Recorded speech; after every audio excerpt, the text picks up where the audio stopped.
I'm Bobby Kahn, and I'm running for CD1 against Dina Titus. I'm running as a nonpartisan. You got the whole minute. So, okay, all right. So I'm running. I'm just tired of career politicians. Got tired of the system and decided nobody else is going to do it, so I'm going to stand up and do it. Running on a common sense agenda, and here I am. I started off as the underdog and reached 25 million people a month. And you know what? This is going to be very interesting because people are tired. People are tired. People are looking for common sense. This town is suffering, the state is suffering, the country's suffering. And both parties at this point have decided to screw it up. When you're $40 trillion in debt, your infrastructure is failing, your education system's failing, you have veterans sleeping in the streets, there's a problem. And if they can't fix it, then maybe it's time for people that haven't been in politics to stand up and do it. And that's why I'm standing up and do it. And my campaign is totally different. Excuse my French, you guys are all adults. I don't give a fuck. I got out and say it how it is.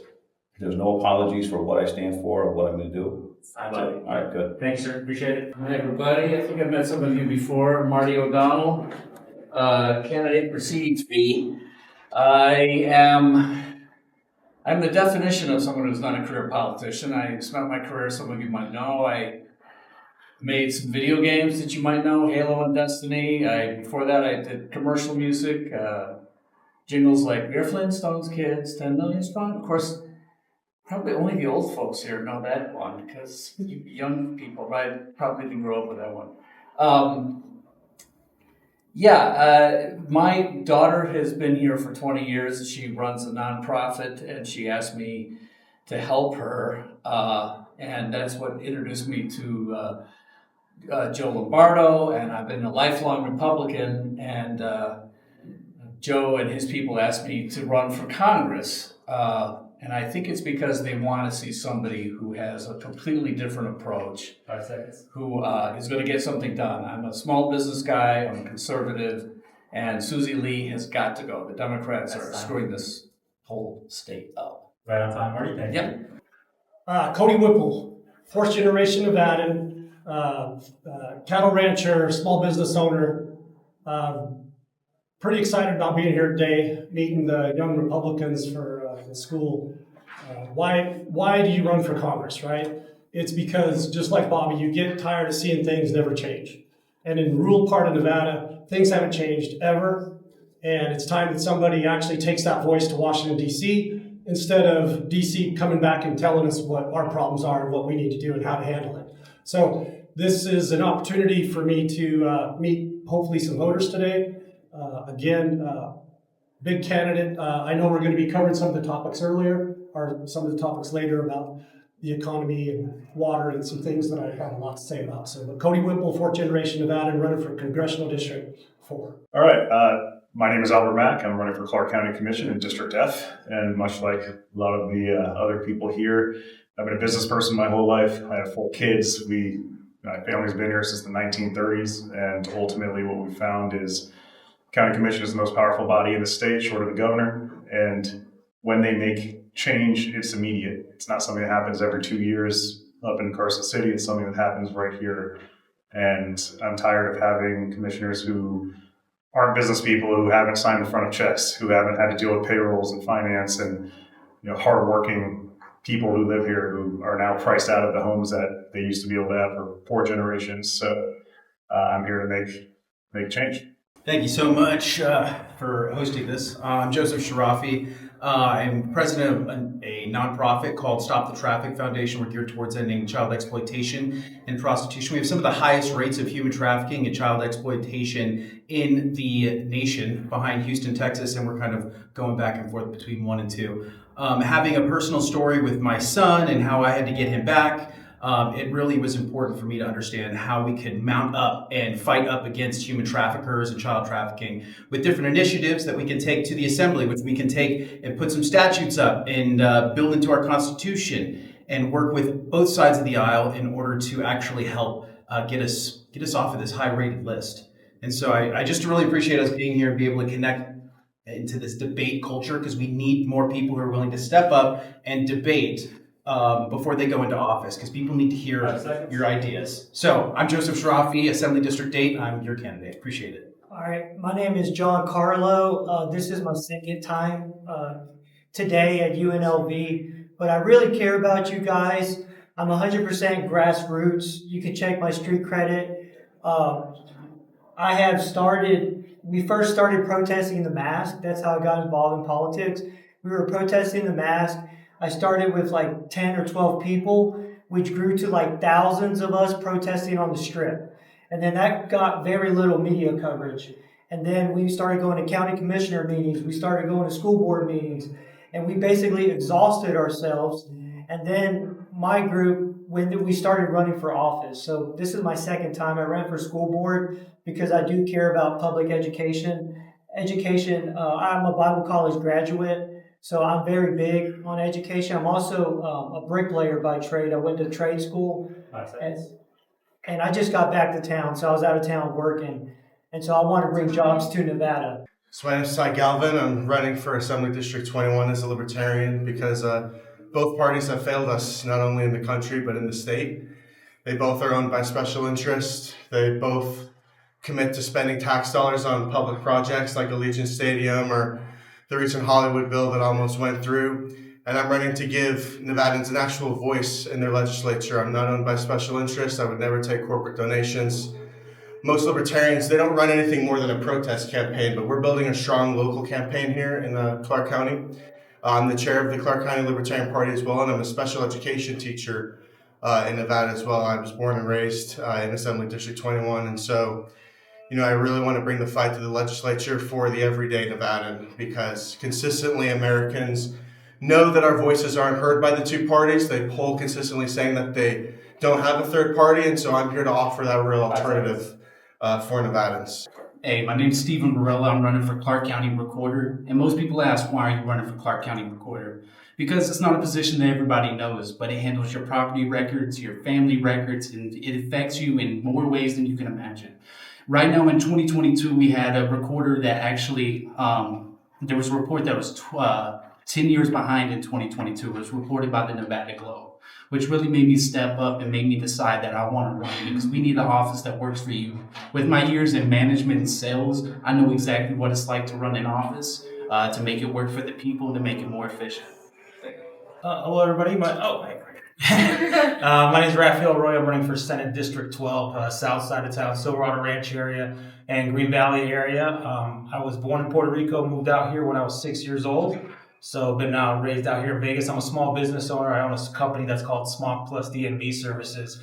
And the reason I got involved in politics is because I experienced firsthand what it's like for government to come in and try to shut your business down. I had an early experience with that and had to really learn how the system worked, how bills worked, how to pass legislation to kind of offset that. So I ran last cycle. I got really, really close to winning, but I didn't. I lost by 257 votes, so I'm back at it again instead of District 12, and hopefully we can get a victory and a better future for Nevada.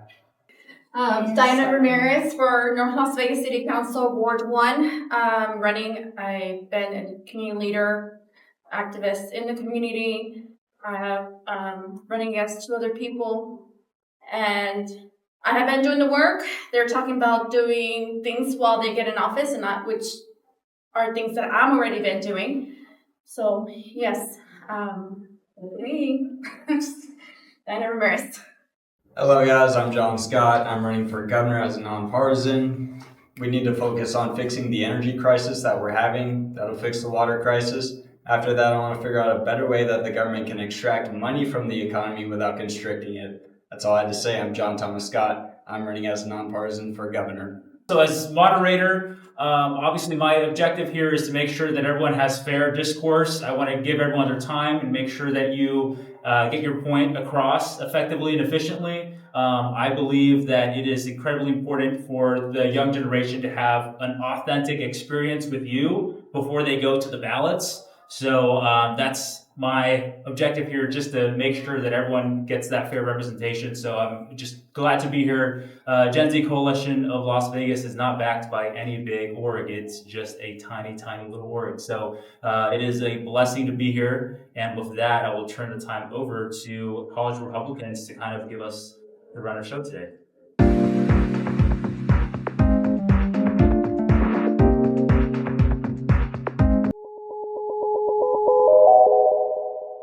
Debate night. So the question selected is, what is the biggest driver of housing costs in Las Vegas And how would you directly address that? Why don't you go ahead, Bobby, I would like to hear your take on this. We're running out of land, and what we need, and then you have people moving in from other states like California and stuff. That's driving up the cost, and then we need the land. 80% of the land is controlled by the BLM. It's time to take the land back, but instead of taking the land back, and when the prices that they're giving it, basically we need a bailout from the feds, hand over the land to the state, and then we have different sections. We have affordable housing, we have housing for veterans, we have homes that are $250,000, $300,000 homes, and then you can build your $1 million, $5 million homes. The thing is, we need the land. That's what we need to do, and that's what Dean and Titus and everybody should have been doing, is going out there and fighting for the land instead of sitting around and doing absolutely nothing. And then every time the BLM hands over land, it's too expensive. Right. That's what we need. So It's basic supply and demand, okay? The supply hasn't met the demand. The demand needs to be plentiful so the prices come down. Federal lands is a big issue. That's my place. That's Nevada is like 86% owned by the federal government. So what do we need to do right away? We got to turn this land back to the counties. Counties got to be able to designate that land for different issues. They need to have some land for veterans, housing, projects that happen out there. Just supply. We need more supply of housing, more supply of this theory of little housing as well can definitely take effect, but those communities that want to focus on that and just create more supply. Supply will lead to better affordability. And Marty, I'm interested, what is your take on all this? How do you feel about this? Well, more land is owned by the federal government in the state of Nevada than any other state in the union. That's ridiculous. It's unacceptable, and we have plenty of land for people to build housing. And I'm not sure necessarily if I agree totally with Cody on. I agree with Cody on giving it back to the counties and letting the counties decide. But I also want to make sure that we take the heavy government regulation burden off. Let the free market actually work. The free market will always do better than government. And so once we get the federal government out of the way with the ownership of the land and give it back to the people and let some, not big corporations, I'm talking about true free market economy that will build what we want, and supply and demand will dictate what's happening. We want federal lands released. We got a commissioner right over here, a future commissioner that can actually control the regulations that are making housing so expensive. We need less red tape. We need to take the land back, less red tape, so we can actually build and actually be competitive, because the moment the feds get involved or anybody else gets involved, it's too much red tape and costs go up. Yeah. Just a reminder, after everybody makes their point, we'll allow rebuttals. Okay. Just to keep on time. Yeah, so with that, I want to open up, it seems like a majority, there's majority agreement here, I feel, on most of the points being made. Any specific rebuttals that you guys want to place before we open it up to other? Mr. Rafi, go ahead. Yeah, State Assembly District 8, thank you. I think that there's a little bit more of a complicated issue to this too. I think that we're getting a lot of people that are moving from California because they're saying that it's cheaper to live here. People market, even real estate people, they're like, hey, come to Vegas because it's cheaper. So we have so much influx of these people that are coming from California. A ton of liberals that are already like kind of infiltrated in there that want to come here and live separately. So what we need, or cheaply, so what we want to do is we want to diversify our economic value in our industries, because we can't just live on casinos. Casinos are like the first ones to kind of drop you when they have to lay off people, but it's also a town that's not like super educated. Like at UNLV, it's great that we're here, but it's not like Princeton, it's not like Yale, it's not like people are like growing up to be like, I need to grow up and go to an Ivy League school. We're like, we need to grow up and we need to go and work at the casino. We need to change our culture, and that changes with our schools. We're some of the lowest schools in the United States, so what I would say is we need to fix our housing, we need to fix working on our children, we need to fix protecting our neighbors and protecting our children.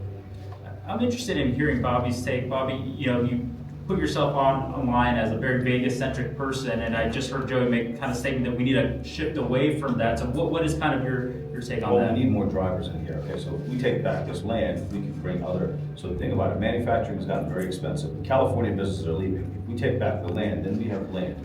If we can sort out the water issue, then we can bring corporations here. And one of the biggest things creating jobs for me, it works as a two-part thing. It's justice reform, prison reform, and also bringing corporations here to set up manufacturing here so you can diversify. You need more than one. Casinos are great, but we also need other forms of income here for people. I mean, we've got sports coming in, we got entertainment coming in, And at this point, we need other things. We need manufacturing here. We won World War II because we built stuff. We don't build anything anymore. And that's what we need to do. And we have all this land. We can do it.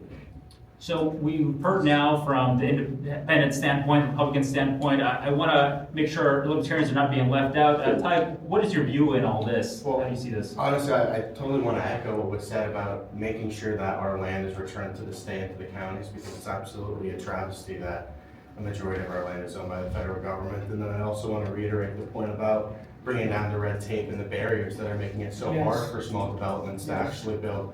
It was kind of touched on earlier, but so many of these developments are owned by such massive corporations. They're the only ones that can afford to pay all these licensing and permits and stuff like that. We got to break down these barriers so that more companies, more local Nevadans can start building here too.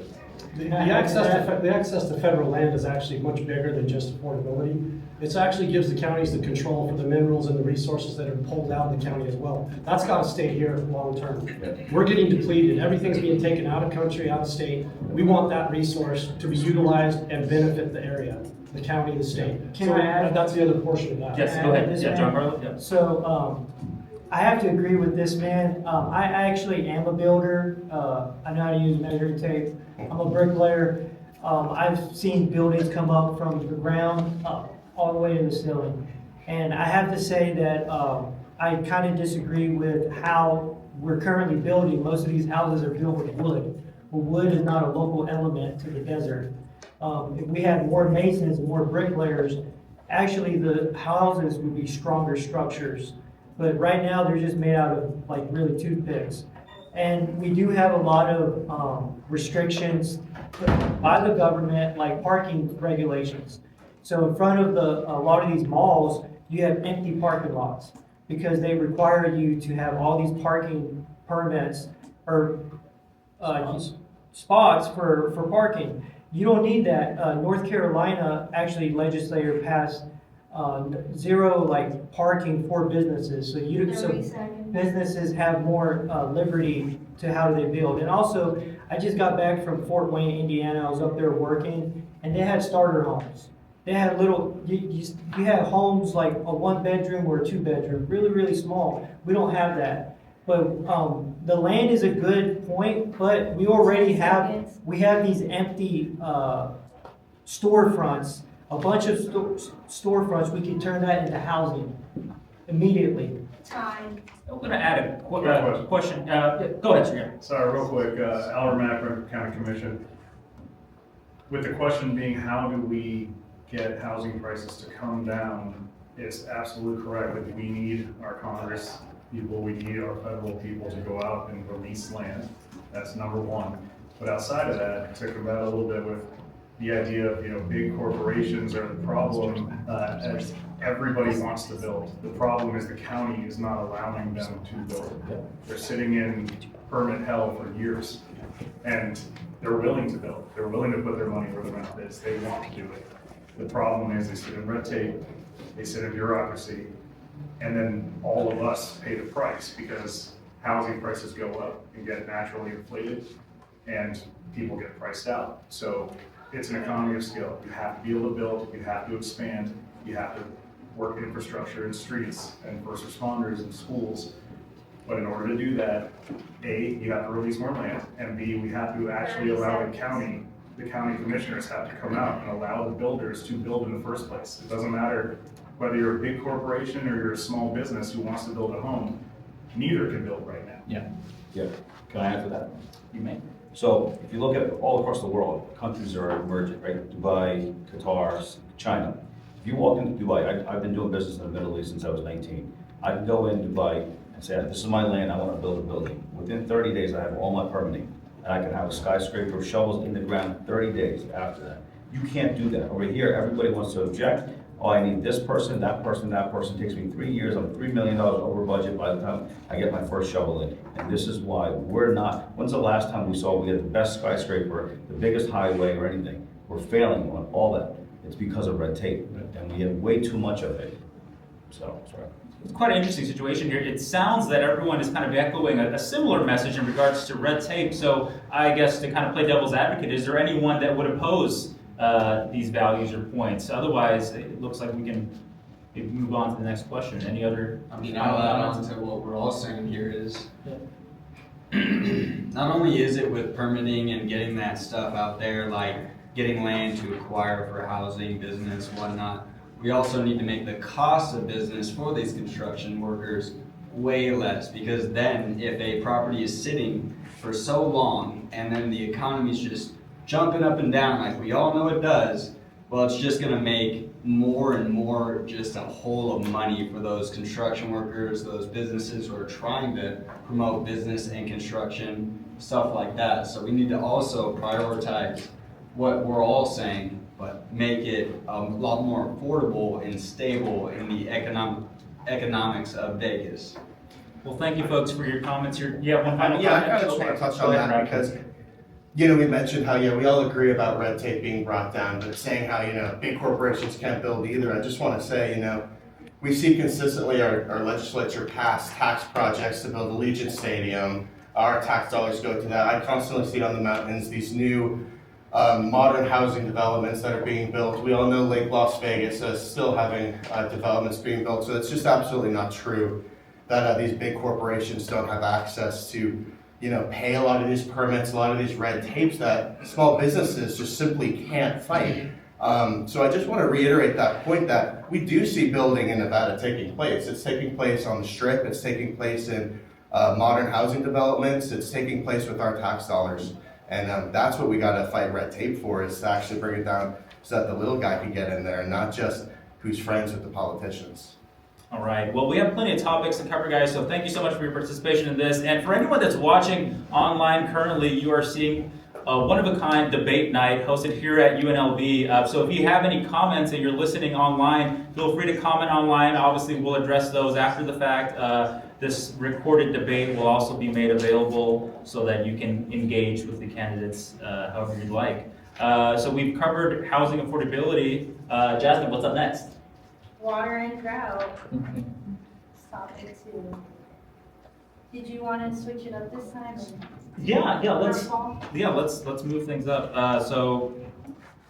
You want me to issue the curveball? Okay, cool. All right, so we have two questions here, and let's see what I want to lean into based off what we've spoken of so far. No pressure, right?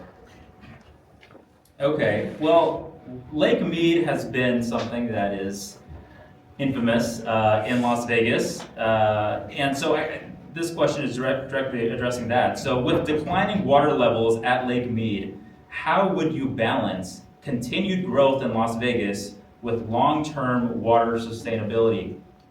Bob, did you raise your hand first? Go ahead. Well, listen, Saudi Arabia, UAE, Qatar, they're a desert, right? They got desalination plants everywhere. We don't have them. We need a pipeline, bring it in here, clean the water off, and give people the supply that we need. I don't know why we haven't invested in that. We should have them everywhere. And we're not investing, we're not thinking about things like that. We're figuring out how we can reduce water usage every year instead of saying, how are we going to get the people more water? If it's not here, if it's drying up, let's find another way to get it here. That's what we have to go out there and do. We waste money everywhere else. Go ahead, Marty. Yeah, I like the idea of the technology, especially the technology in the Middle East. Of course, they're right on, their oceans are close. This water that we have the water here. We have the conservation. We use water very efficiently in Las Vegas and in Nevada. But the problem is that too much Lake Mead water is going in other places. Yes. Yep. And we can't keep shipping it to California, which what ends up happening, it goes to the Central Valley, they grow alfalfa, and it's all shipped to China. So essentially, our Lake Mead water, which is so precious, is going to China. So I would rather see, I agree with you, let's get some desalination plants for the San Joaquin Valley. Let's have it happen in California. We're going to be fine with Lake Mead.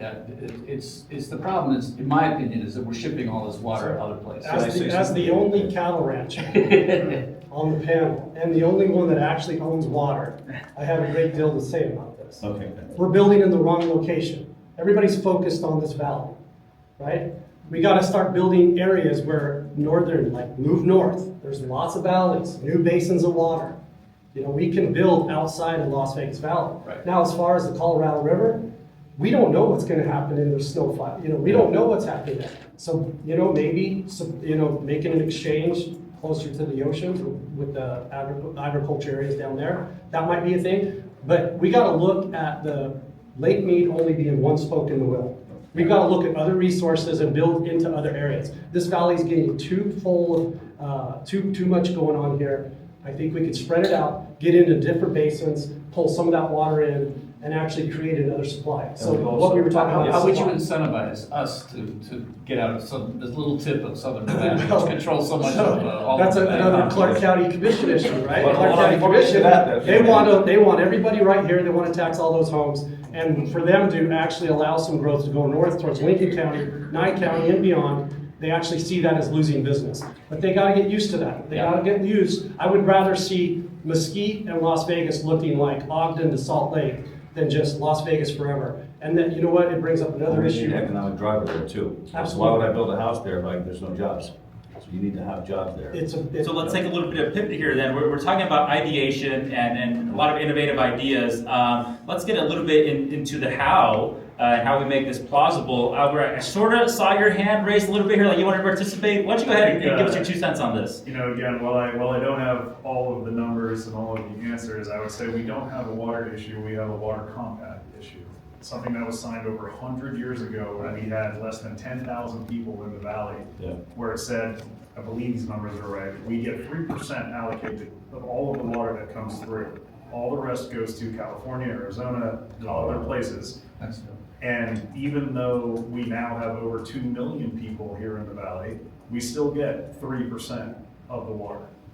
And in no world is that something that is reasonable, and that is something that we need, frankly, our governor, we need our federal people to go out and to fight for it. And at the end of the day, we need to be supportive of the people who live here, regardless of whether it's in this valley or moving north. One way or another, it is a water issue that can be solved. As far as the desalination plants go, again, Israel receives, I think, 80 or 90% of all of its water from a desalination plant. Yep. So we know it can be done, it can be done efficiently. It needs to be done in California where they need the water, so that we can retain it. But one way or another, this comes down to who will fight for the people who are here, because we don't actually have a water issue, we have a water compact issue.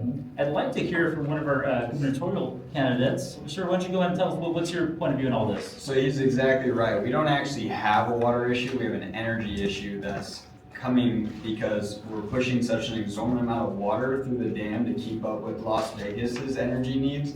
And not just ours, but Arizona's, like Phoenix and LA and California, like a lot of these things that we could solve, the water crisis very quickly just by solving the energy crisis. And desalinizing plants are a great idea, it comes down to energy once again. Listen, water is a limited resource. We got to develop new sources. That's what it comes down to. And the lake is going to get past that point. It's going to. In our lifetime, it's going to get past that point that it stops going through the dam. We have to find new resources, new sources of water. That's what it comes down to. I don't really want to, I'm not seeing the connection with energy at this point, but I will tell you, we need to find more water resources. And on top of one more thing on what he said. One more point after you, Bobby, then we'll move on. Yeah, I got one too. Oh, okay. Go ahead, go first. Well, because I think everybody's been talking about, like, we need to find more water. There's a huge issue with water contamination in Nevada. We did Nevada testing, which Trump wants to bring back into and start doing testing in our backyard again, which is something that if you care about our future of our children, we should probably step up and get him to not want to test nuclear stuff in our backyard again. There was a huge fallout from back when John Wayne was shooting here and it was getting into our water table. There was also issues with Elon Musk and the boring company digging in underneath our ground and causing leaks and contamination into chemicals. So yes, we need to find more, and we need to be able to get more of our percentage from the deal that we made. That's a horrible deal. But the big deal too is we need to protect our environment from chemical leakage, from all this wonderful building that we want to do. We're also contaminating the natural environment, so we need to make sure that we're staying in line with that. And to be honest, after doing investigative journalism, they are not actually doing a good record keeping. And so there's a lot of lawsuits going on right now. Firefighters that need to go down in there and fight in these tunnels, they're getting chemical burns on their legs. So there's proof of this happening. It's fact. It's not conspiracy. So fight for our nature as well as finding more water. I want to add to you. You ever watched the movie Aaron Brockovich? Oh yeah, I just watched that. Well, after that, you know how their workaround is that as long as they list all the contaminants on there, you can't sue them. They walk away from it. So they don't have to actually go out there and clean the water, as long as they just list it. That's what's happening. That's why all your water table's up there and it tells you how bad your water is. That's how they got to walk away from that after Aaron Brockovich's case. Gentlemen, I appreciate you guys bringing this up, especially introducing these other topics as well. I think it's extremely important that our youth are actually educated on topics that you may not know because no one wants you to hear about these. So with that, we will move forward into our next topic. We're going to talk a little bit about public safety and crime. Jasmine, why don't we do the voting method here just to get a little bit more engagement and we'll have them select their favorites. Okay, so our question choices. So for those of you who weren't here when we started, I'll read out the questions and then we'll vote which one we want to hear. So the first option is, do you believe current law enforcement resources are being used effectively?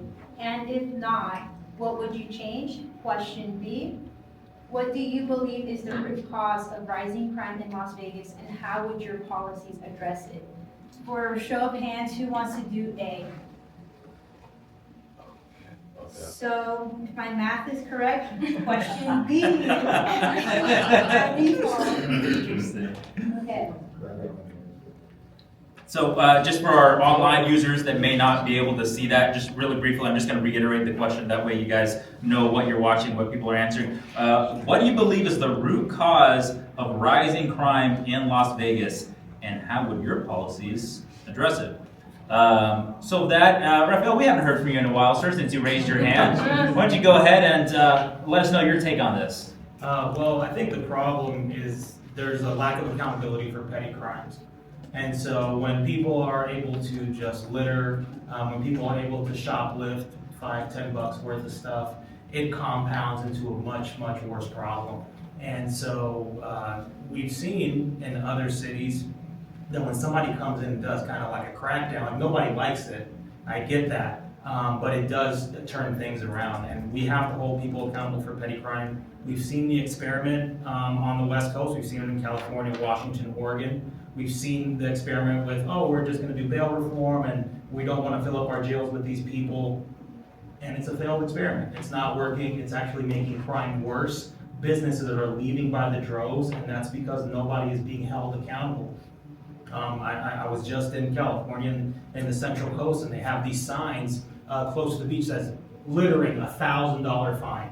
Seems excessive, but guess what? It's clean, right? And so that's what you need. You need to implement real consequences for petty crime, so people understand that it's only going to get worse from here, and they're going to be held accountable for committing those, and it won't compound. With that being said, I'm interested in hearing from a libertarian standpoint, how do you feel about, we have two here, whoever wants to address it first, how do you guys feel about this? Do you think government overreach or bigger statement? Well, I will say I am running for recorder, so I will say this has nothing to do with anything. But I will say I do believe unemployment. We have one of the highest unemployment rates here in the United States. I believe I saw it was like 13.2 or 13.8%. That is just insane. When people get desperate, people do desperate things. Now, we should definitely prosecute petty crimes. We should definitely, if there's a victim involved, we should be prosecuting it. But if there is no victim involved, if they're just hurting themselves, doing their own thing, they should be left alone. But if we got rid of those laws, I do believe we would see a decrease in violent crime and other crimes as well. By letting people enjoy their freedom. We're the land of the free. People should be free to do what they want as long as they're not hurting nobody. And stealing petty theft is hurting somebody. You have a hand right next to you. Joey, why don't you go ahead and address this? No, I agree. I don't think I can say that, you should convict against people who do crimes. I think specifically, though, the cause in Vegas that causes the rise in crime is Vegas has this sort of insinuation around the world that they think that they can come here and they can do anything. So a lot of people who are super rich, they come here and, did you want to hit the timer? Sorry.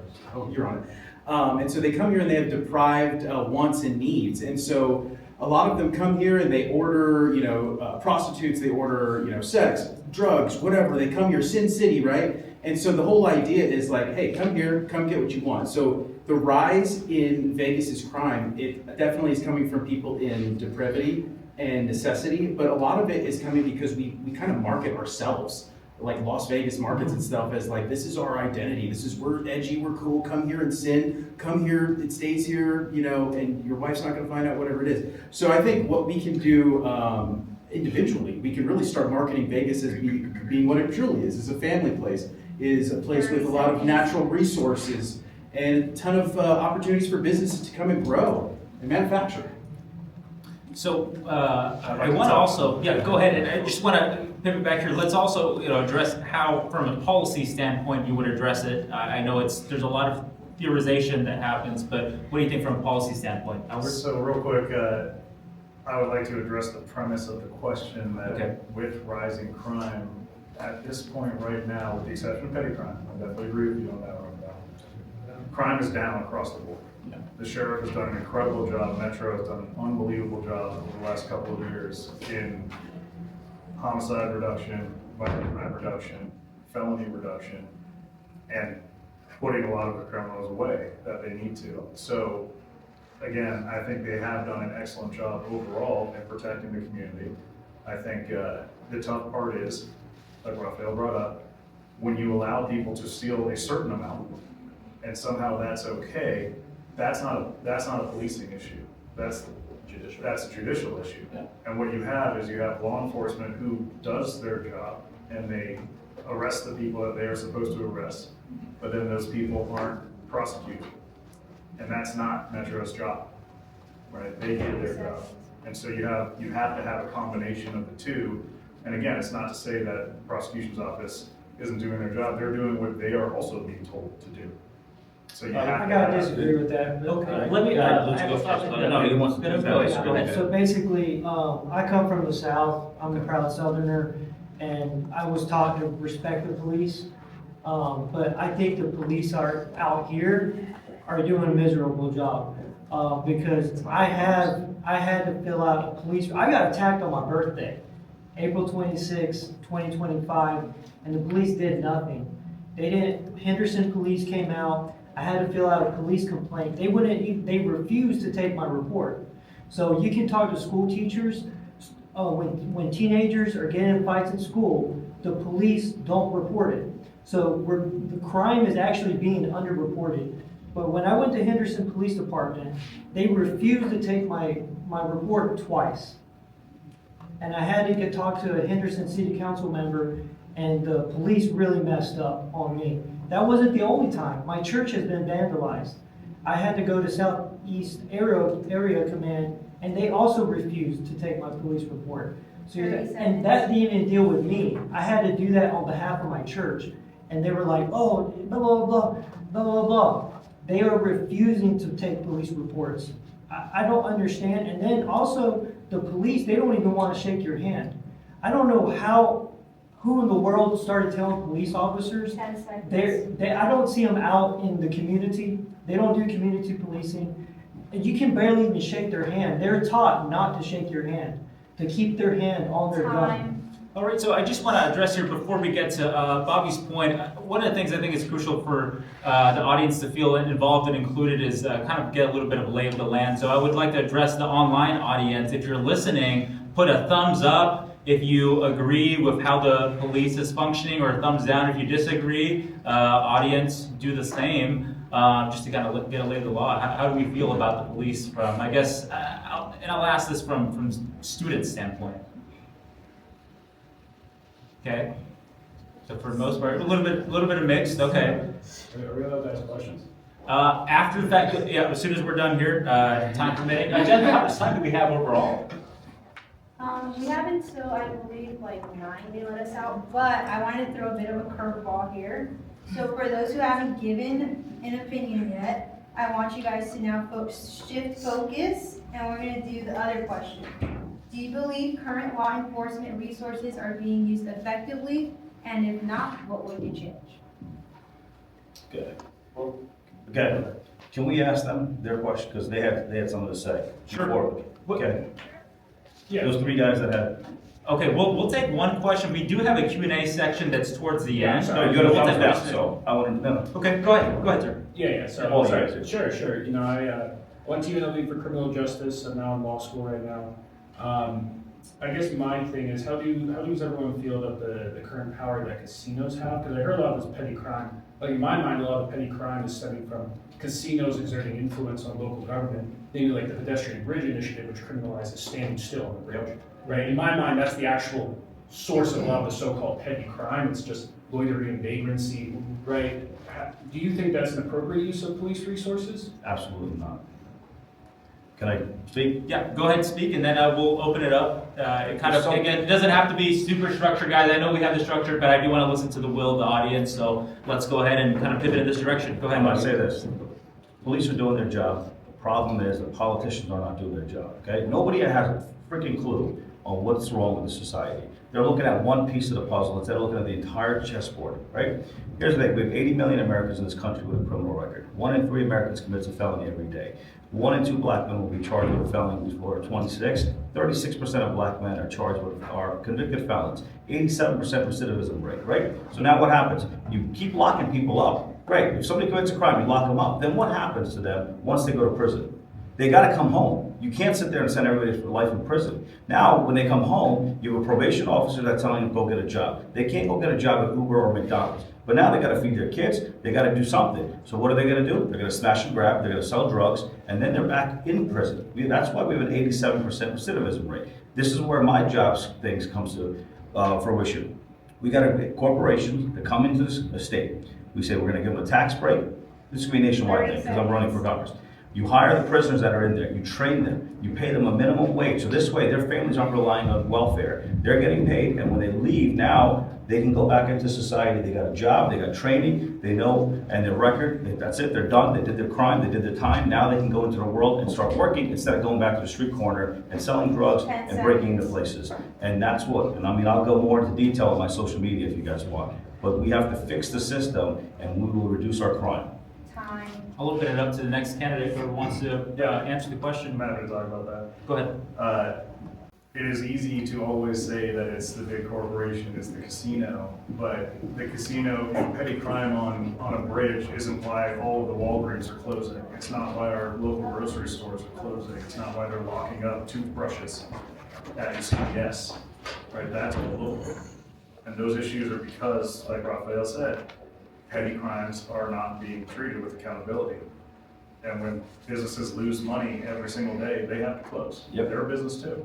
And so ultimately, a part of, to your point, I do understand what you're saying, but there is what's called an order out clause, an order out ordinance, on the strip. And that is initiated by the casinos, because when you have groups of people, they have gangs coming from California. This happens every single day, because we have the license readers that show where they're coming from. You have people here in town, and they identify the strip as an easy target. 30 seconds. And ultimately, when you have people who are allowed to be, tourism is why we're here. Tourism is what brings us most of our tax revenue. And one way or another, you have to have tourism to work. And if they feel like they're going to be unsafe on the strip, that is a problem for all of us, because then tourism goes down, tax revenue goes down, and we don't have the ability to all live in the quality of life that we've been given for so long. So we have two additional comments, Marty and then John Scott. Yeah, mine is going to be a little bit further deep into the causation. I miss Charlie Kirk, because Charlie Kirk came to the public space and he brought spirituality and God back into the debate. And people who have strong families, people who have mothers and fathers who love them, people who have a spiritual basis to their life, don't start smashing and grabbing because they feel like they are being taken advantage of. There's a spiritual sickness in our country, and it's been happening for quite a while. I don't necessarily have a policy or a federal policy that's going to bring that, heal that, but I really believe that we have to be able to start talking about individual accountability and spiritual rightness with God, and once we can bring God back into the public spaces of debate, I think we will see some healing happening. And I really love when Charlie was around, I was starting to see a spiritual revival, especially in the youth. The youth knows that there's something missing in their lives, and it's not jobs, and it's not opportunity. It's something deep at the spiritual center of their lives. To expand on Go to that. one moment. Let me go ahead, John Scott, and then I'll get right to you. I mean, the whole thing with the criminal justice system is it needs to be reformed. A lot of the laws need to be repealed. A lot of the systems that we have need to be completely redone to help reintegration from prisons for prisoners. Like, we're not just talking about, crime as is. We're talking about the standard of living, cost of living, stuff like that. So we are a transitory city also. That just adds to it. It's a larger conversation that we need to have on the societal level. A note from our co-moderator. So I'm gonna allow one more student question if you'd like to ask. Sorry, so we're talking about petty crime and how it's like such a prevalent problem. I'm curious to know, like, how do you guys think vagrancy might play into that? It's not that people are coming to Vegas and they're just robbing Walgreens. I think it's more of a systemic problem with homeless people being here, and they have no means of anything, so they steal. Like, how would you address that? Well, I think you're absolutely right. But again, when I answered the question, it was 2 points. One, it is a local issue. It is a local issue as far as the Walgreens and all of those issues. Because he asked the question about the strip being the reason why all of this crime exists, and it's also very much a local issue. Is what I was getting at. And so, again, homelessness is a huge issue, right? County Commission, what I understand, we don't have a transparent budget. I think we're the only county in the entire state that does not have a transparent budget. But from what I understand, we spent something like $300 million on homelessness. And we don't have anything to show for it. We have more homeless, not less. So, One second here. I want to hear from Cody because I know we should get questions, but I still want you to make your point, and then we'll hear from Raphael. We could create more laws, we could legislate, but I'm kind of over in Marty's camp, where fatherless homes are a big part of the problem right now. And so any of the jobs and the creation of the things we can do to keep fathers at home raising children is really the way that we solve the problems.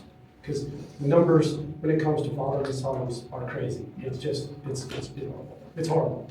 So I mean, like Marty said, we can take it down to the very base level, and it starts with us men making sure that we're good dads. Right, and it's an interesting topic that's brought up because, I mean, it's no real policy way to fix that, but it's an interesting note from a societal Well, there's a standpoint. policy way to fix that.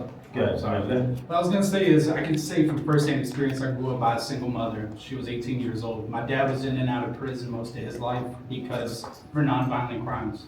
He was a drug dealer. He did a lot of bad stuff, but he never hurt nobody. And at the end of the day, prison never helped him. Jail did not help him. He was a free, he should have been free. I should have known him. He passed away this last Christmas.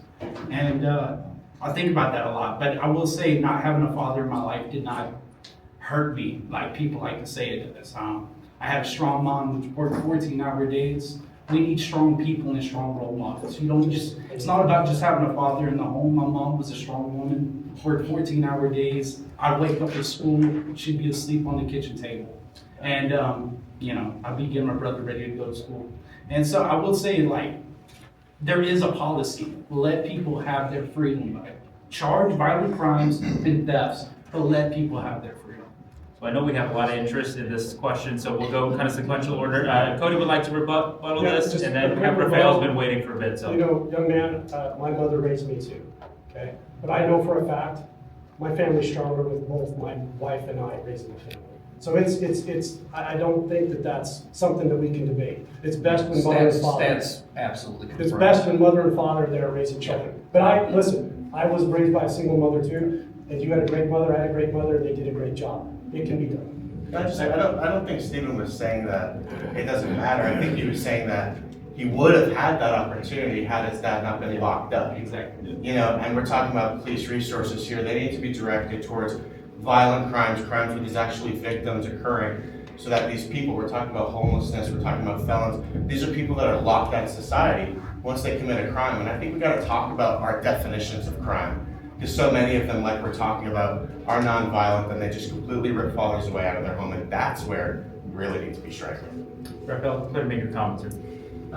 Well, to the question about vagrancy, so I have businesses, I have several locations in town. One of my businesses was burned down by a homeless person a couple years ago, and no one got hurt, which is great, but it wasn't a victimless crime because people lost their jobs because of it. Right. And so what I've gone, there's several organizations that are really trying to fix the homeless crisis, a lot of nonprofits, and one I went to is called Vegas Stronger. They do a really good job. And, I said, what's the real key here? He says, you have to make it more difficult to be homeless than it is to get treatment.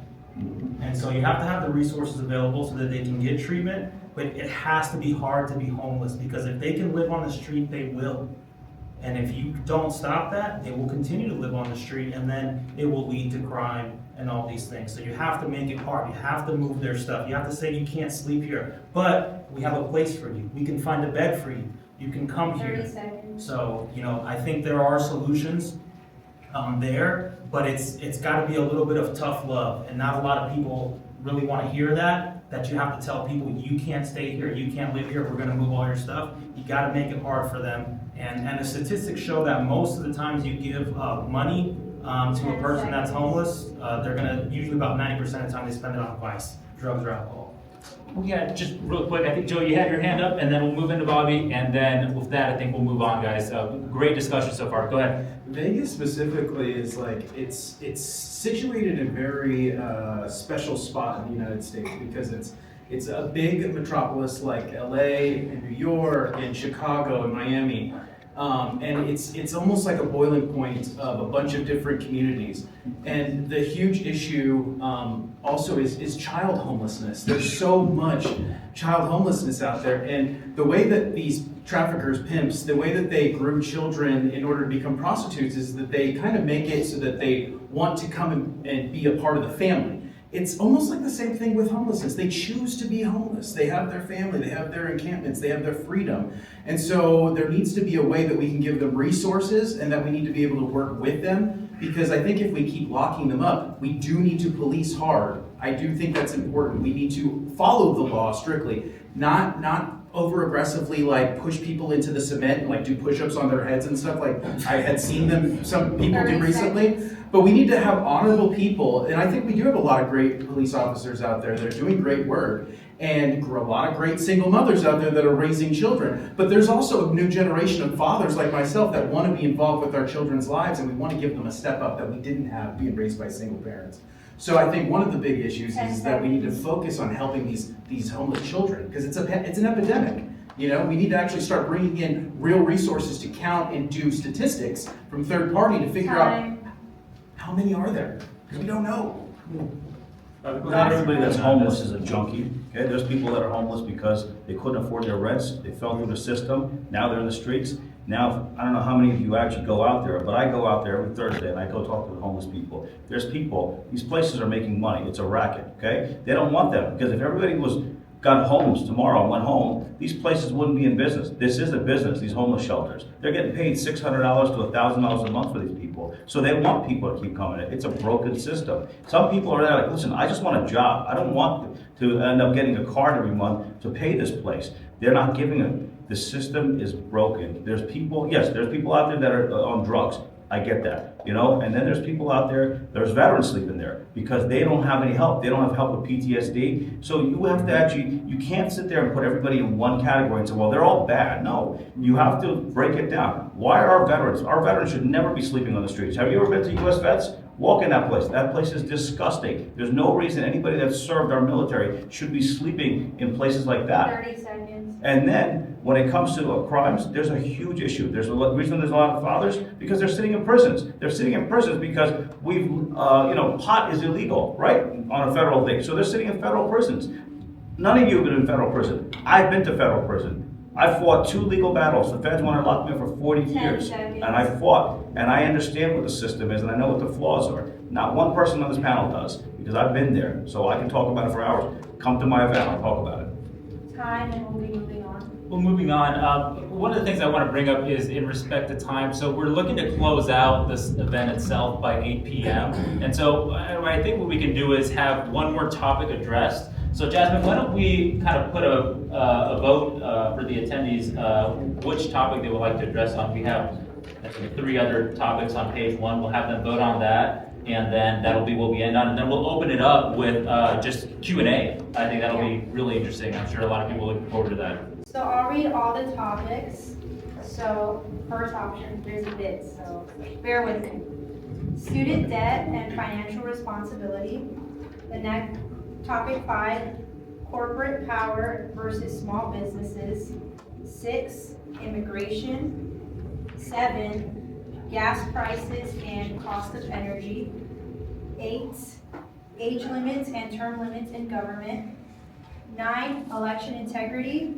And 10, NSHE, Nevada System of Higher Education, and rising tuition. So for those who want to do the first student debt and financial responsibility, any hands for that? 2 hands for student debt. Okay, that's 2. Or you want to keep tally? Corporate power versus small businesses? 0. Tough crowd. Okay. The guy who said corporate 5 times. Immigration.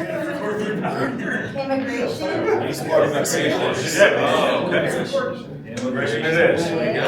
I think that's easy. Yep. All right. So let me give me one moment. What is one immigration policy you have to change immediately? And what trade-offs come with that decision? All right, you stand up. Go ahead. Dignity Act, because I actually went to Washington and actually lobbied for this. So what it does is it allows immigrants who've been here who don't have any violent crimes, they have to pay a certain amount of money in order to live here from, it's like 7 years. They have to re it up every 7 years and they get a work permit. It's not amnesty, but it does allow the workforce to enable to stay secure because the border's been secured really well, and now we need to make sure that our workforce is secured so that things like strawberries and agriculture and all these wonderful things that these immigrants actually go and spend time and really do great work and providing it from our grocery store so that we don't have to go out there and do it ourselves, that needs to stay. So the Act, I would support that immediately and allow our families to be able to stay together because a big thing that ICE and deportation of good citizens who did come here illegally, but they have been wonderful citizens that have contributed to our society. It breaks apart families and it leaves children, again, I don't mean to beat a dead horse here, but it leaves children vulnerable and it separates families and it makes these children have to go back to countries that they never lived in before, or they are here by themselves, or maybe a grandparent needs to take care of them and they're not in a condition to take care of them. There's a lot of different things that we need to do to focus on, and I think a big deal is keeping families together. So, Dignity Act, I would say. All right, we had a hand up here, Mario. Yeah, and I think one policy that we change, I think is a huge amount of immigration, but birthright citizenship, and then in combination with that, the chain migration that happens, immigration, where once one person gets in, they can just automatically get sponsor anybody slightly related, and I think that's been taken advantage of. It's hurt communities. It's not good. Birthright citizenship is the ancient rule that needs to be, I think, abolished because people are coming over just simply to have babies, so that they now have the home in the country. If you give birth in our country, that baby becomes a citizen, and then all the relatives of that baby have a sponsorship automatic. It's arcane and stupid. I'm curious about your opinion. Yeah, I mean, I want to reiterate, definitely not one policy, but as a Nevada legislature, I would fight federal rules in Nevada and understand that the big thing happening right now is the total unconstitutional atrocities going on with ICE. They have absolutely no legal basis to do what they're doing. I think that if somebody is here working and if they have no violent crime, I think there should be an easy pathway to citizenship. I think that if a business will hire a worker, and if they can agree on a wage, I think it's between them, and I think the government should stay out of it. I disagree with that. I do come from, I was born in Texas, and my family has land down on the border.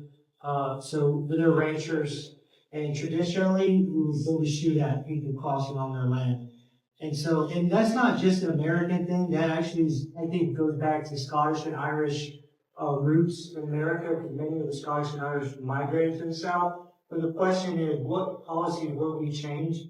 The policy that I would change, if I was in Congress, I'm not, whatever, it's a federal issue. I would not make it federal. I think the states need to be more involved. The states should be given the power to tax these companies, impose taxes on companies hiring illegal immigrants.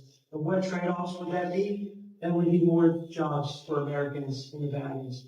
We are, like someone said, we have on the highest unemployment rate in America on average, and we are suffering in jobs. Young people need jobs. And these Spanish people, I work with them. I speak Spanish. Yo hablo español bastante. I work with these Spanish people, and I've been on crews where I'm the only white guy. And I'm not even white. My dad's from Mexico. I mean, I'm a quarter Spanish. But I work on these Spanish crews, and they don't speak English. 10 seconds. So we would have more jobs. But they don't welcome people like me to come work with them. So the construction industry is ran by Spanish people. Time. And we don't have, there's no room for other people.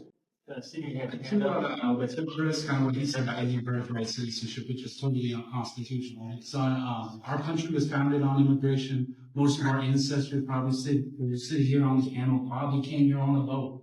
At the end of the day, immigration has been one of our strongest foundations. People that want to come here and enjoy the freedom that we have, they should be able to come. Instead, we're saying we're bombing Iran because we're doing it for their freedom, but they can't come here for freedom. It makes no sense. Even George Washington, I can't quote the quote word for word, but he did say, no matter your religion, no matter who you are, I want you coming here. I want you here in the U.S. Reagan probably one of my favorite Republican presidents, gave amnesty to everybody here in the U.S. And I wish the Republican Party would get back to that. Maybe I would be a libertarian, maybe I'd be a Republican. But, I'm just saying.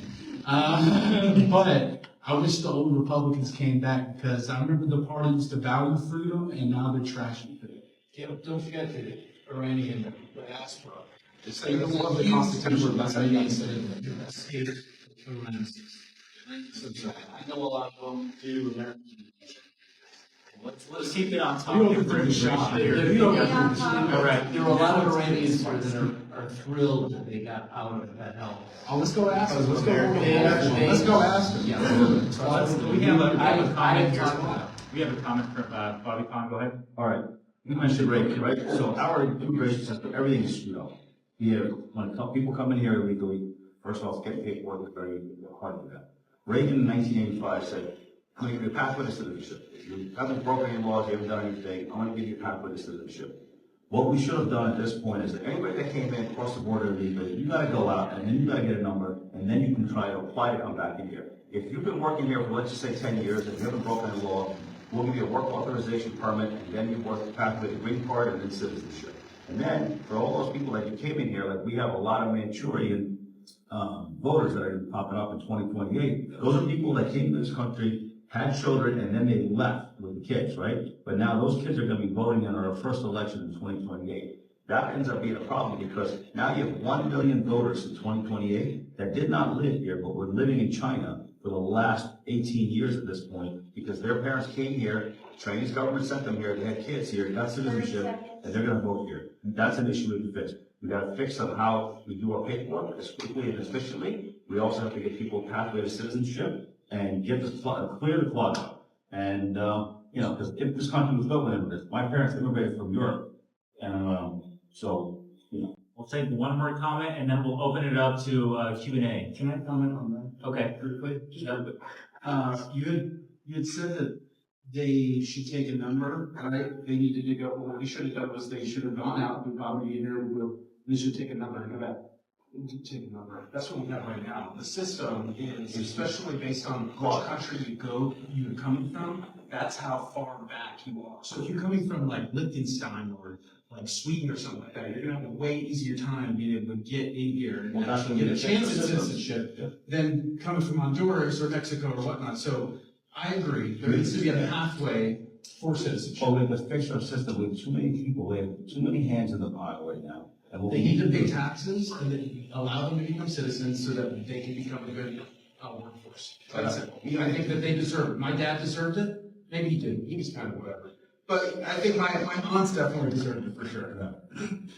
All righty. Well, folks, thank you so much. And this concludes the debate portion of it. Yep. We have one audience question. Audience question. Yeah, that's what I was going to open it up to. Yeah, Q&A. But yeah, moving forward, this will be audience directed, and you can ask your question either direct to all candidates or one candidate in particular. So go for it.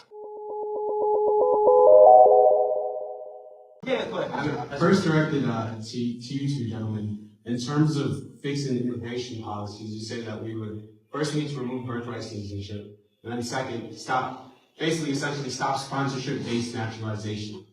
How would this make our community better? Well, because people who want to come to the United States should be given some sort of opportunity. There's a legal pathway to come. And birthright citizenship should have never been one of the ways it happens. It's so easy to get on a plane, and there are companies that are paying, you can pay as a pregnant woman to come over from China or name the country and have your baby in the United States, and then you're in. You've got a citizen, part of the family, and then that status then allows this sponsorship issue where it's not people who have something positive to contribute, that have been vetted in any way. It's just people who found a loophole in the system and are going to use it. Are you familiar with how sponsorship works in our immigration system? Somewhat, yeah, sure, go ahead. Well, let me explain the process to you. So, if I'm a natural citizen and I immigrated here, naturalized, right? That means that I went through a vetting process myself to become a naturalized citizen. Unless you were born, unless you were part of the birthright. Well, let's put the birthright aside for now. We'll talk about naturalization. If I sponsor someone, it can't just be I sponsor anyone in the world. It can't be a friend or just someone I know from back home. It has to be a family member, an immediate family member. Your wife, your child, your mother, or your father. Right. So I'm just not understanding how this to you is a loophole. Then they use that to sponsor more. And this is how you end up with communities who are not what we as descendants of immigrants, we are all descendants of immigrants. Yeah. And so we decided there was something about freedom and the Constitution and what it means to be an American. And we no longer are asking people to say, we're not questioning them and saying, you desire to be part of the American culture. You want to become an American. It's there saying, we are a Somali community and we want to establish a Somali community in Minnesota and be Somalia. If I may interrupt, would you say the exact same thing? If me and my wife have a child here, we're both natural citizens, we have a child here, immigrate to another country. Do you think she and I deserve to have our citizenship stripped, but we don't want to be here? Sorry, I'm not following you. Well, so the logic, if I'm understanding correctly, the logic is that the problem with birthright citizenship is that someone may come to the United States very briefly, have a child here, that child is a naturalized citizen, and leave, right? That person has now gotten all the benefits of citizenship without having to do any of it. Is that a fair assessment? Yeah. Okay. So what if the reverse situation is? Me and my wife, right? We're both American, born to Americans in America. Right. We have a child in America. The three of us decide to go to Spain. Should we be stripped of our citizenship because we don't want to be in America? We still get all the benefits while not having to do the work. Well, I don't think it seems like I think it's the exact I don't think same. it's the reverse. I think it's if you desire not to be an American anymore, then fine. No, but I'm saying I just leave America, but I never renounce my citizenship. Should the country steal renounce my citizenship for me? Should he lose his American citizenship by leaving? No. Then I don't understand what the logic is the other way around. Because I have now decided that I don't want to be an American, but I get all the benefits of it. What I don't agree with is the idea that simply because you are born inside the borders of the United States, that automatically makes you an American citizen. Folks, we'll move on to the next question. Thank you so much. I encourage this discussion here. I just want to, sir, you had your hand on. My question was around this. Okay. Yep. I just gonna do we're gonna allot 5 minutes per question, just so we can ask as many questions and it'll be open. Anybody can answer, just remain respectful, no direct attacks, and no interrupting. See, I will pull this off, guys. I trust you. So with that, sir, go ahead and ask the question. I was thinking, like, if we're gonna be removing, like, a perfect solution to that is for the Well, what I'm saying is it's a policy that should be abandoned, and the reason it was there in the first place is no longer applicable. And it's being taken advantage of. The idea that we had, like jet travel, that was not something that was existing at the time this provision was put into this federal. We got a comment. Thank you, Marty, for answering this. Go ahead. Yes. So how do you think nationalization should work then? How does somebody become a citizen of America? No, we already have systems that allow you to become a citizen. I'm hearing that you want to change them though, and that they're. I want to change what I said, the birthright citizenship and the sponsorship loopholes. I see another hand up I here. will say you sounded like a liberal there a little bit when you said, well, they didn't have jets back then. So liberals say we didn't have AR-15s back then. At the end of the day, freedom is freedom, and the Constitution is the Constitution. And we stick by the Constitution. If you're born here, you're an American just as much as I'm. Yeah, well, just how it should be. I disagree. You also said bombing kids in army is okay. Okay, also, just a note here, you haven't asked the question yet, sir, so I want to make Can it be any topic? Come on. Yes, it can. Yeah, I know we're down into immigration, but if you want to veer us off. I know human trafficking is an issue with some people in here. I don't personally think, prostitution is okay, legalizing brothels. But would any of you agree or disagree on here? Would legalizing brothels on here reduce the human trafficking? Why or why not? Yes, it would. No, it wouldn't actually. Statistics show that it'll actually enable more, and it'll cause a new generation in order to get into that industry because it allows more jobs to go out and buy more girls, and then it actually will cause more underage prostitution. Government. It causes more underage prostitution, which should never be legal. Who said underage prostitution? No, I know. That's what I'm saying is a precursor to that. So But how would it be? You go to Europe and they have, the red light districts, they're regulated, they're so tested. You know who they are, they have, obviously, they have, everything's tested, so you know who they are. They're not being controlled by anybody, they're working on their own accord. Well, so is OnlyFans. You can go and get OnlyFans, and is that helping our society become better? No, but that's there. I mean, everybody's allowed to do whatever they want. You can't sit there and start telling people, okay, well, I mean, if you don't want to do everything they want. No, not really. And that's the problem with But this. the thing is, OnlyFans was created as an online platform. If you don't like it, try to ban it. But then, Cross watch is the same thing. but You don't want to go buy it. OnlyFans is not sex. They're just putting content out there. That's the same thing that Larry Flynn had to go fight the Supreme Court. All the way up to the Supreme Court. OnlyFans is sex, though. Because Lily Phillips, one of these porn stars, actually got kicked out of the country because she was doing a thing with like 18 people. They're showing porn on there. You guys are talking about two different things. Porn is sex. Sex is porn. But you're viewing it. You're not actually going to have one. You're not going to stream the thing into a computer screen. Yes. Right? All right, well, I would say you're subscribing to it.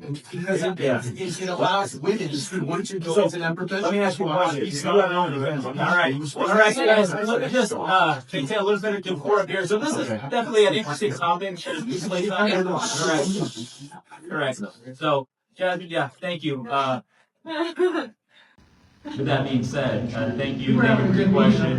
This is pretty neat. We have a note here from McKean. It's actually a question. So, as both a member of the Gen Z and as a member of the UNLV College Republicans, so this is a question that's very much important to students, especially the ones attending here in Nevada. So, if you're not aware, our Senate/Assembly, I think it was the Senate, since it just passed to them, just passed or approved with the approval of the Nevada System of Higher Education a 12% tuition increase. This was also part of the topic. It didn't get covered, but considering that a lot of you are running for Assembly member/Senate member seats, 12% is over, I think I did the math, about $80 more than what our current credit per hour costs. So right now it's like $350, something like that. Now it'll be over $420 per credit hour for every Nevada student at every university. The community colleges are a little lower, but that's a lot of money per credit hour.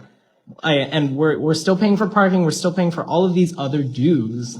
And we didn't get a choice in that. Like, it's already happening. So how are we going to combat education affordability? So since I think this is a very important question, especially as we invited you here as students, we're gonna do like a line, just because things have gotten heated. You guys want open conversation privileges. So by raise of hand, everybody we'll go back to 30 to 60 seconds now, and then we can rebuttal afterwards. So we'd like to answer the questions. Joey and then Cody, anyone else? We'll let Joey start.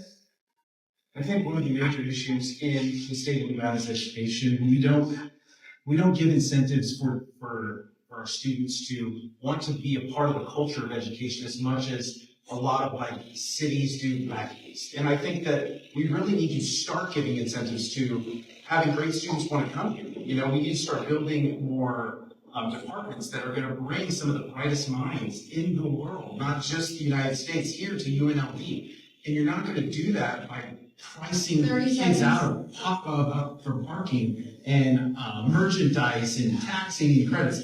Like, help our kids out. So I think that would be one of the first things that I would try to do as assembly members, to see where can we give kids that are doing a good job, students that are doing a great job, incentives to stay here. Well, just on the federal side, where does 12% actually make any real understanding? I mean, that's not cost of living, that's not inflation. 12% is ridiculous, right? Okay, that doesn't even equate to anything that you guys know about, the professionals up here that we do. So 12% is just, it's a crazy number. I can understand 3%, right? I can understand 5%. 12% is ridiculous. I will tell you two things, and all you youth out there right now, you need to learn a trade. Okay? Education's not going to get it all done. I'm telling you, everybody's got all kinds of financial bills from college, and we've got lawyers that are making minimum wage, and they spent their entire career becoming a lawyer. So make sure that you do multiple things. Get a good education, learn a trade, so that you have two to fall back on. Anyone else want to address this? Well, Bobby has hand up first. Okay. Bobby, go ahead. Good. You want to go first? Go ahead.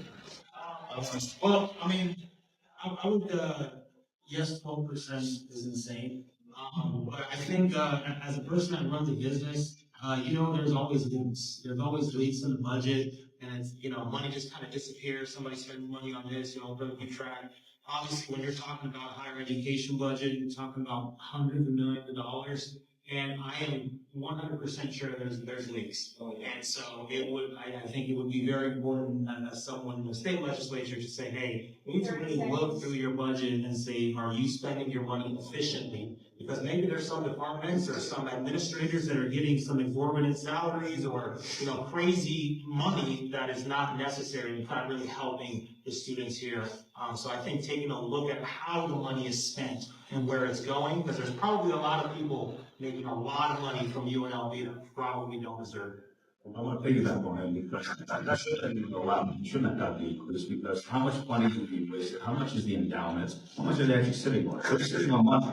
If they're not dead broke, then why are they raising all of it? Right? Why are they raising the cost for the students? Because education in this country has gotten way too expensive. People can't afford it. And as to his point, yes, right now, we also have to shift focus, because there's a lot of jobs out there. Let's diesel mechanic jobs, right? There's 400,000 jobs that Ford Motor Company cannot fill that pay $160,000 a year, because we are not teaching our children in high school low tech or anything like we used to do back in the day. So, yes, you should have been allowed. That should have never happened. But education isn't what it used to be. Learn something else.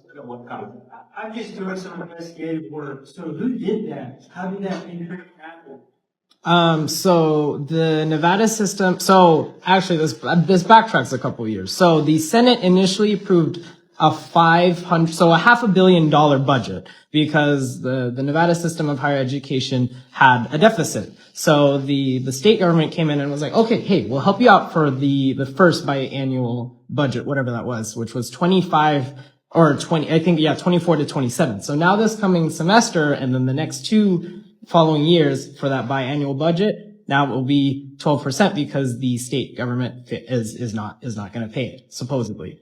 So now the Nevada system of higher education is forced to find $500 million, which seems to be coming out of students. Well, if you vote for me, I'm Assembly District 16, I will address that. And also, we did also recently have previously a 3% increase as well. 15%. So, yeah, all I know is they say the money is gonna go to the parking garage, which that would mean we have 3. So, that's at least what I've heard, and then some of that tuition, the previous one went to building a new restaurant in our Civic unit. I haven't gone yet, so I can't tell you if it's worth my tuition increase or not. But yeah, that's at least like what I know. And they like me their next meeting here in Nevada, in Vegas, and it's gonna be December. How much of the parking garage supposed to be? What's the cost of it? I'm not too sure on the logistics, but they also keep raising our parking passes as well. So when I started 3 years ago, I do the monthly one. I was paying $20. It's now at $29 in 3 years. And they also use that to justify the parking. So you got the parking garage, you're taking parking fees, pay for the parking garage, plus the upgrade of 15% now, right? Yeah. So now, once the parking garage is paid for, you go back. I'm not sure. You're not gonna go back, right? Here's the other question. How much money are you sitting on? What's their endowment look like right now? I honestly don't. What's the endowment? Do we have an endowment? Of course, I see it. And do you have the? I have a question. It is a bit of a separate topic. Yeah, we can change topic now. So, I live in Summit area of Las Vegas, West, and more and more recently at 2 a.m., 4 a.m., you see even now 6 p.m., 7 p.m., coyotes and mountain lions are coming into the Las Vegas Valley and coming to interact with community members. What will we do if elected to take steps to help put these animals back in our natural habitat and to stop the conflict from the desert to human living? Who wants to go first? All right, so.